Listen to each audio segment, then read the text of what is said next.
परसों मैं किसी दावत में था, मैंने तबीयत से फोड़ा ना, तो उन्होंने कहा मुस्तफा आप तो बहुत खा रहे हो। मैंने कहा 24 घंटे में अब खाया मैंने, अब बता ज़्यादा खा रहा है कि नहीं खा रहा। खैर बहुत कम खाया फिर तो आपने। 24 घंटे तो नहीं, सुबह नाश्ता किया था मैंने, तो दोपहर नहीं खाया था।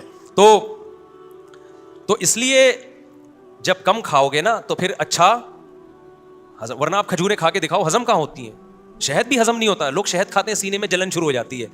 इसलिए कि पहले आपने इतना कुछ खाया हुआ है कि अब अच्छी चीज़ों के लिए आपने स्पेस बोलो नहीं छोड़ा, अब नहीं अच्छी चीज़ें हजम होंगी आपको। अच्छा, उसमें एक बात ये, ड्राई फ्रूट, बादाम, पिस्ता, ये बहुत ही ख़ानदानी चीज़ें हैं, एंटी एजिंग इनमें एलिमेंट होते हैं जो आपको जवान रखते हैं, देर तक सेहत अच्छी रखते हैं। लेकिन अब बादाम किस वक्त खाए?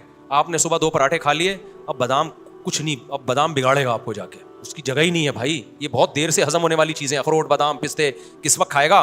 तो स्पेस छोड़ेगा तो खाएगा ना, नहीं वो कुछ मैदा हर वक्त ही भरा रहता है तो फिर चाय पी लेगा, तो ये नहीं होता फिर, ऐसे नहीं। फिर जैसे चल रहे हो, फिर ये बादाम बातें छोड़ दो इसकी। तो वो मेरे पास आएगा, उससे सेहत की चीज़ें बताया, मैंने कहा नहीं बताऊंगा मैं, कोई फ़ायदा नहीं है बताने का, क्योंकि फिर किसी का तीजा आ जाएगा तो वहाँ चला जाएगा, वहाँ बिरयानी फोड़ दी। फिर किसी का 40वां आ रहा होगा, हर शख्स का कहीं ना कहीं तीजा भी आ रहा है और 40वां भी आ रहा है, फिर नई मैयतें भी मार्केट में आ रही हैं, तो तीजे 40 में फिर उधर से बिरयानी, उधर से कोफ्ते, उधर से फलाना, उधर से टिमकाना, ये आ गया वो आ गया, होते होते बेदिन।